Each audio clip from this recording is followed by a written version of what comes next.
ನಮಸ್ಕಾರ. ರಿವ್ಯೂ ಚಾನಲ್ಗೆ ಸ್ವಾಗತ. ನಾನು ಸೌಖ್ಯ ಗಾಂವ್ಕರ್. ಸಿದ್ದು ಬಣಕ್ಕೆ, ಪ್ರಭಾವಿ ಮಿನಿಸ್ಟರ್ಸ್ಗೆ, ಡಿಕೆ ವಿರುದ್ಧ ಪಟ್ಟು ಹಿಡಿದವ್ರಿಗೆ ಕೊಟ್ಟೆ ಬಿಟ್ರಲ್ಲ ಬಂಡೆ ಶಾಕ್. ಹೈಕಮಾಂಡ್ ಮೂಲಕವೇ ಬಂದಂತಹ ಸಂದೇಶ ಈಗ ಸುಮಾರು ಜನಕ್ಕೆ ಅರಗಿಸಿಕೊಳ್ಳಲಾರ್ದ ಆಘಾತವನ್ನು ತಂದಿದೆ. ಏನದು ಹಾಗಾದ್ರೆ ಮಾಹಿತಿ ಮುಂದೆ ಇರ್ತಾ ಇದೀವಿ. ಮಿಸ್ ಮಾಡಿದ್ರೆ ನಮ್ಮ ಚಾನಲ್ನ ಸಬ್ಸ್ಕ್ರೈಬ್ ಮಾಡಿ, ಹಾಗೆ ನಿಮ್ಮ ಅಭಿಪ್ರಾಯ ಕಮೆಂಟ್ ಮಾಡಿ ತಿಳಿಸಿ. ರಾಜ್ಯ ಕಾಂಗ್ರೆಸ್ಗೆ ಈ ಲೋಕಸಭಾ ಚುನಾವಣೆ ಅನ್ನೋದು ಹಲವು ಕಾರಣಗಳಿಂದ ಅತ್ಯಂತ ಮಹತ್ವದ್ದು. ಲೋಕಸಭಾ ಚುನಾವಣೆಯಲ್ಲಿ ಸೀಟ್ಸ್ ಗೆಲ್ಲೋದು, ರಾಷ್ಟ್ರ ರಾಜಕಾರಣದಲ್ಲಿ ಬಲ ಹೆಚ್ಚಿಸ್ಕೊಳ್ಳೋದು ಒಂದು ಕಡೆ ಆದ್ರೆ, ಮತ್ತೊಂದು ಕಡೆ ರಾಜ್ಯ ರಾಜಕಾರಣದಲ್ಲೂ ಕೂಡ ಬಹುದೊಡ್ಡ ತಿರುವು ಸಿಗಬಹುದು ಈ ಚುನಾವಣೆಯ ಫಲಿತಾಂಶದ ಮೇಲೆ ಅನ್ನೋದು ಗೊತ್ತಿರೋದೆ. ಈಗ ಆಗ್ತಿರುವ ಬೆಳವಣಿಗೆಗಳು, ಡಿಕೆ ಕ್ಯಾಂಪ್, ಸಿದ್ದು ಕ್ಯಾಂಪ್ ಜಟಾಪಟಿ, ತಮ್ಮ ಕೈ ಬಲಪಡಿಸಿಕೊಳ್ಳುವಂತಹ ಪೈಪೋಟಿ ನಡೀತಿದೆ. ಸಿದ್ದರಾಮಯ್ಯ ಆಪ್ತರು DCMಗಾಗಿ 3 DCM ಬೇಕೇ ಬೇಕು, ಇಲ್ಲ ಅಂದ್ರೆ ಈ ಲೋಕಸಭಾ ಚುನಾವಣೆಯಲ್ಲಿ ಹೆಚ್ಚು ಸೀಟ್ಸ್ ಗೆಲ್ಲೋಕ್ಕಾಗಲ್ಲ ಅಂತ ದಾಳ ಉಳಿಸಿದಾರಲ್ಲ. ಇದು ಎಚ್ಚರಿಕೆಯ ರೀತಿಯಲ್ಲಿ ಹೈಕಮಾಂಡ್ ಮುಂದಿಟ್ಟಿದ್ದಾರೆ, ಡಿಮ್ಯಾಂಡ್ ರೀತಿಯಲ್ಲ. ಹೀಗಿರುವಾಗ ಡಿಕೆ ಕೊಟ್ಟಿರುವಂಥ ಮಾಸ್ಟರ್ ಸ್ಟ್ರೋಕ್ ಏನು ಹಾಗಾದ್ರೆ?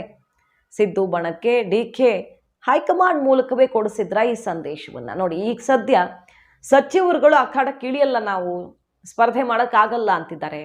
ಅದಕ್ಕೂ ಸಿಟ್ಟು ಮಾಡ್ಕೊಳ್ತು ಹೈಕಮಾಂಡ್. ಯಾರು ನೀವು ನಿರ್ಧಾರ ತಗೊಳ್ಳೋದಿಕ್ಕೆ?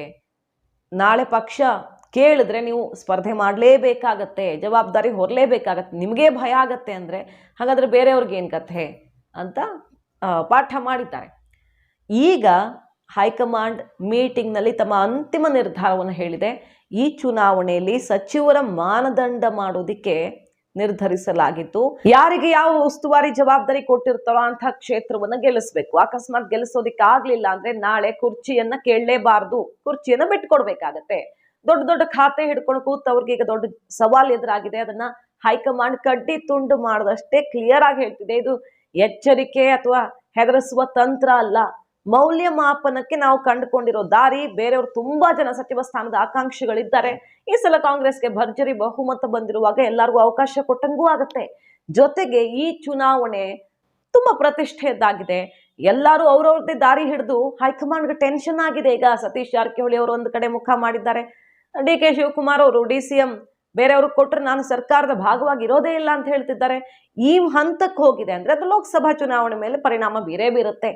ಅವ್ರವ್ರ ಹಠಕ್ಕೆ ಬಿದ್ದು ಏನ್ ಮಾಡ್ತಾರೋ ಅನ್ನೋ ಆತಂಕ ಇದೆಯಲ್ಲ. ಈಗ ಅದಕ್ಕೆ ಟಾಸ್ಕ್ ಕೊಟ್ಟಿರೋದು. ಎಷ್ಟೇ ದೊಡ್ಡ ಮಿನಿಸ್ಟರ್ ಆಗಿರ್ಲಿ, ನಿಮ್ಮ ಜಿಲ್ಲೆ ನಿಮ್ಮ ಕ್ಷೇತ್ರವನ್ನು ಗೆಲ್ಲಿಸ್ಕೊಳ್ಳಿಲ್ಲ ಅಂದ್ರೆ ನೀವು ಕುರ್ಚಿ ಬಿಡಬೇಕಾಗತ್ತೆ ಅಂತ. ನೋಡಿ, ಈಗ ಫಾರ್ ಎಕ್ಸಾಂಪಲ್ ತುಮಕೂರಲ್ಲಿ ಕಾಂಗ್ರೆಸ್ಗೆ ಕ್ಯಾಂಡಿಡೇಟ್ ಅಷ್ಟು ಸಲೀಸಾಗಿ ಸಿಗ್ತಿಲ್ಲ. ಸೋಮಣ್ಣ ಅವ್ರನ್ನ ಕರ್ಕೊಳ್ಳೋಕೆ ನೋಡ್ತಿದ್ದಾರೆ. ಯಾರು ಕೊಡೋದು ಅನ್ನೋ ತಲೆ ಬಿಸಿ ಎದುರಾಗಿದೆ. ಅಲ್ಲಿ ಆಕಾಂಕ್ಷಿಗಳು ತುಂಬಾ ಇದ್ದಾರೆ, ಆದ್ರೆ ಗೆಲ್ಲೋರು. ಸೊ ತುಮಕೂರಲ್ಲಿ ರಾಜಣ್ಣ ಮತ್ತು ಪರಮೇಶ್ವರ್ ಅವ್ರಿಗೆ ಈಗ ದೊಡ್ಡ ಟಾಸ್ಕ್ ಇದೆ, ದೊಡ್ಡ ಸವಾಲಿದೆ. ಆ ಕಡೆ ಮಹದೇವಪ್ಪನವರು ಮೈಸೂರು, ಚಾಮರಾಜನಗರ ತಮ್ಮ ಹಿಡಿತಾ ಇರುವಂತಹ ಭಾಗದಲ್ಲಿ ಅಥವಾ ಉಸ್ತುವಾರಿ ಕೊಟ್ಟಿರುವ ಭಾಗದಲ್ಲಿ ಗೆಲ್ಲಿಸ್ಕೊಂಡು ಬರಬೇಕಾಗಿದೆ. ಚಾಮರಾಜನಗರದಲ್ಲಿ ಮಹದೇವಪ್ಪನವರೇ ನಿಲ್ಲಲಿ ಅನ್ನೋ ಕೂಗಿದೆಯಲ್ವಾ. ನಾಳೆ ಯಾರು ಸರಿಯಾದ ಅಭ್ಯರ್ಥಿ ಸಿಗ್ಲಿಲ್ಲ ಅಂದ್ರೆ ಅವರೇ ನಿಲ್ಬೇಕಾಗ್ಬಹುದು. ಮಗನ್ ಕೇಳ್ತಿದ್ದಾರೆ ಅವರು. ಬಟ್ ನಾಳೆ ಅವರೇ ನಿಲ್ಲಿ ಅಂತ ಒತ್ತಾಯಿಸಿದ್ರೆ ಶ್ರೀನಿವಾಸ್ ಪ್ರಸಾದ್ ಅವರ ವಿರುದ್ಧ ಸೆಡ್ ಹೊಡೆದು ಗೆಲ್ಲಬೇಕು. ಇಲ್ಲ ಯಾರು ಕ್ಯಾಂಡಿಡೇಟ್ ಹಾಕ್ಸ್ತಾರೋ ಉಸ್ತುವಾರಿ ಹೊತ್ತವ್ರು ಗೆಲ್ಲಿಸ್ಬೇಕು. ಇಂಥದ್ದೆಲ್ಲ ಸವಾಲಿದೆ. ಬೆಳಗಾವಿಗೆ ಹೋದ್ರೆ, ಬೆಳಗಾವಿಲಿ ಕಾಂಗ್ರೆಸ್ ಹೆಚ್ಚು ಸ್ಥಾನಗಳನ್ನು ಗೆದ್ದಿದ್ರು ಕೂಡ ಈ ಸಲ BJP ಬಿಗ್ ಸ್ಟ್ರಾಟಜಿ ಮಾಡ್ತಿದೆ. ಅಲ್ಲಿ ಬಾಲಚಂದ್ರ ಜಾರಕಿಹೊಳಿ ಅವರೇ MP ಕ್ಯಾಂಡಿಡೇಟ್ ಆಗುವ ಎಲ್ಲ ಸಾಧ್ಯತೆಗಳಿವೆ. ಆಗ ಸತೀಶ್ ಜಾರಕಿಹೊಳಿ ಅವರು ಏನ್ ಮಾಡ್ತಾರೆ? ಫ್ಯಾಮಿಲಿ ಸಹೋದರನನ್ನ ಬಿಟ್ಟು ಕೊಡ್ತಾರಾ, ಪಕ್ಷ ಬಿಟ್ಟು ಕೊಡ್ತಾರಾ? ದೊಡ್ಡ ಸವಾಲು ಎದುರಾಗಬಹುದು ಸತೀಶ್ ಜಾರಕಿಹೊಳಿ ಅವ್ರಿಗೆ. ಇಲ್ಲಿ ಚಿಕ್ಕೋಡಿಯಲ್ಲಿ ಉಸ್ತುವಾರಿ ಯಾರಿದ್ದಾರೆ? ಬೆಳಗಾವಿಲಿ ಸತೀಶ್ ಜಾರಕಿಹೊಳಿ ಅವ್ರ ಜವಾಬ್ದಾರಿ, ಚಿಕ್ಕೋಡಿಯಲ್ಲಿ ಲಕ್ಷ್ಮೀ ಹೆಬ್ಬಾಳ್ಕರ್. ಚಿಕ್ಕೋಡಿಯಲ್ಲಿ ನಿಜಕ್ಕೂ ಕಾಂಗ್ರೆಸ್ಗೆ ಸ್ವಲ್ಪ ವಾತಾವರಣ ಪ್ಲಸ್ ಆಗಿದೆ ಅಂತ ಹೇಳಲಾಗ್ತಿದೆ. ಯಾಕಂದ್ರೆ ಲಕ್ಷ್ಮಣ ಸವದಿ, ಆ ಕಡೆ ಕತ್ತಿ ಫ್ಯಾಮಿಲಿ BJPಯಲ್ಲಿರೋರು ಕೂಡ ಸೌದಿ ಅವ್ರ ಜೊತೆ ಚೆನ್ನಾಗಿದ್ದಾರೆ. ನಾಳೆ BJP ಟಿಕೆಟ್ ಸಿಗ್ಲಿಲ್ಲ ಅಂದ್ರೆ ರಮೇಶ್ ಕತ್ತಿ ಅವ್ರಿಗೆ ಕರ್ಕೊಂಡು ಬಂದು ಟಿಕೆಟು ಕೊಡ್ಬೋದು, ಹೇಳಕ್ಕಾಗಲ್ಲ ಕಾಂಗ್ರೆಸ್ಸು. ಆ ಕಡೆ ಕತ್ತಿ ಫ್ಯಾಮಿಲಿ ತಟಸ್ಥವಾಗಿ ಇರಿಸುವಂತೆ ಮಾಡಿದ್ರೂ ಕೂಡ ಕಾಂಗ್ರೆಸ್ಗೆ ಲಾಭ ಆಗುತ್ತೆ. ಇಂಥದ್ದೆಲ್ಲ ಲೆಕ್ಕಾಚಾರಗಳಿವೆ. ಸೊ ಸೌದಿ, ಲಕ್ಷ್ಮೀ ಹೆಬ್ಬಾಳ್ಕರ್ ಬಲವನ್ನು ಒಗ್ಗೂಡಿಸುವ ಮೂಲಕ ಚಿಕ್ಕೋಡಿಯಲ್ಲಿ ನಾವು ಪ್ಲಸ್ ಮಾಡಬಹುದು ಅನ್ನೋ ಒಂದು ಆತ್ಮವಿಶ್ವಾಸ ಇದೆ. ಲಕ್ಷ್ಮೀ ಹೆಬ್ಬಾಳ್ಕರ್ ಹೆಸರೇ ಇರಲಿಲ್ಲ ಉಸ್ತುವಾರಿ ಪಟ್ಟಿಯಲ್ಲಿ. ಆಮೇಲೆ DK ಶಿವಕುಮಾರ್ ಅವರು ಬದಲಾವಣೆ ಮಾಡಿದ್ರು ಒಂದು 6-7 ಕಡೆಗೆ, ಅಲ್ಲಿ ಬಂತು. ಲಕ್ಷ್ಮೀ ಹೆಬ್ಬಾಳ್ಕರ್ ಅವರ ಹೆಸರು. ಸೊ ಸತೀಶ್ ಜಾರಕಿಹೊಳಿ ಅವ್ರಿಗೆ ದೊಡ್ಡ ಸವಾಲಿರೋದು ಈ ಸಲ.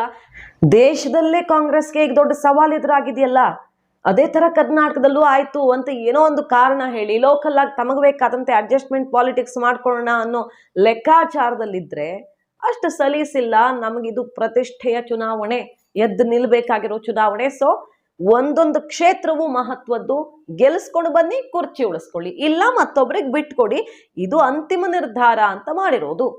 ಡಿ ಕೆ ಶಿವಕುಮಾರ್ ಅವ್ರಿಗೆ ಪೆಟ್ಟು ಕೊಡಬೇಕು, ಅವ್ರ ವೇಗಕ್ಕೆ ಬ್ರೇಕ್ ಹಾಕಬೇಕು, ಮುಖ್ಯಮಂತ್ರಿ ಆಗೋ ಕನಸು ಕಾಣ್ತಿದ್ದಾರಲ್ಲ ಆ ಕನಸನ್ನ ಹುಸಿಯಾಗಿಸ್ಬೇಕು ಅಂತ ಯಾವ ಟೀಮ್ ಪ್ರಯತ್ನ ಮಾಡ್ತಿದ್ಯೋ ಅಂಥವ್ರಿಗೆ ಈಗ ಡಿ ಕೆ ಈ ಮಾಸ್ಟರ್ ಸ್ಟ್ರೋಕ್ ಕೊಟ್ರ ಹೈಕಮಾಂಡ್ ಮೂಲಕ.